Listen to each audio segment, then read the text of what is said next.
பொன்னாத்தா அப்படின்னு ஒரு பொண்டாட்டி வீட்டில் இருந்தாலும் குயில்னு ஒரு அழகான சின்ன பொண்ணை மலைச்சாமி வச்சிருக்காரு அப்படின்னு சொல்லி நான் சொல்லியிருந்தேன். உடனே எல்லாரும் கள்ளக்காதல், மலைச்சாமி பண்ண மாதிரி பொன்னாத்தா பண்ணா உங்களுக்கு ஓகேயா அப்படின்லாம் கேட்டிருந்தீங்க. அப்படி பார்த்தா பொன்னாத்தா தான் கல்யாணத்துக்கு முன்னாடியே யாரு கூடயோ படுத்து வயிற்றுல குழந்தையோட வந்திருப்பா. மலைச்சாமி குயிலோட முந்தான நுனிய கூட தொட்டதில்லை, எந்த பொண்ணையும் தொட்டதில்லை. பீஷ்மர் மகாபாரதத்துல அப்பாவுக்கு எந்த பொண்ணையும் நான் தொடவே மாட்டேன்னு சத்தியம் பண்ணி கொடுப்பாரு. பீஷ்மம்னா செயற்கரிய செயலை செய்பவன். அதே மாதிரிதான் மலைச்சாமியும் மாமாவுக்கு சத்தியம் பண்ணி கொடுக்குறாரு, எந்த பொண்ணையும் நான் தொடவே மாட்டேன்னு. அதே மாதிரிதான் கடைசி வரைக்கும் வாழ்ந்திருக்காரு. பொன்னாத்தாவை நீங்க ஏன் பாராட்டுறீங்கன்னு தெரியல. பீஷ்மருக்கு நிகரா மலைச்சாமியோட கதாபாத்திரம் இருக்கு. நடிப்பு ஜாம்பவான் சிவாஜிக்கு நிகரா இப்ப ஒரு பொண்ணு நடிக்கணும். அப்படி நடிக்கிற ஒரே ஆள் வடிவுக்கரசி தான் பாரதி ராஜா சார் நினைச்சாருல. அதுக்காக வடிவுக்கரசி அம்மாவை வேணா நம்ம பாராட்டலாம். இப்ப நம்மள சில பேர் கெட்டவங்களா இருந்தாலுமே மற்றவங்க முன்னாடி நல்லவங்க மாதிரி நடிப்போம்ல. ஆனா நல்லவங்களா இருந்த போதும் வடிவுக்கரசி அம்மா அந்த கொடுமையான ஒரு கதாபாத்திரத்தை எடுத்து நடிச்சாங்கல்ல.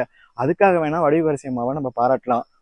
முதல் மரியாதை படத்துல மலைச்சாமி பொன்னாத்தாவை எட்டி உதைப்பாரு. பொண்ணுங்களை கையை வாங்கினாலே தப்புன்னு நினைப்போம். ஆனா பொண்ணை எட்டி உதைக்கும் போது கூட மக்கள் சந்தோஷப்பட்டாங்கன்னா அந்த பொன்னாத்தாங்கிற கதாபாத்திரத்துல எவ்வளவு ஆழ்ந்து நடிச்சிருப்பாங்க வடிவுக்கரசி அம்மா. அதுக்காக வேணா அந்த அம்மாவை பாராட்டலாம். மற்றபடி இந்த மாதிரி ஒரு பொண்ணு வடிவம் எடுத்து வந்தா அது வடிவுக்கரசி அம்மா கூட பாராட்ட மாட்டாங்க.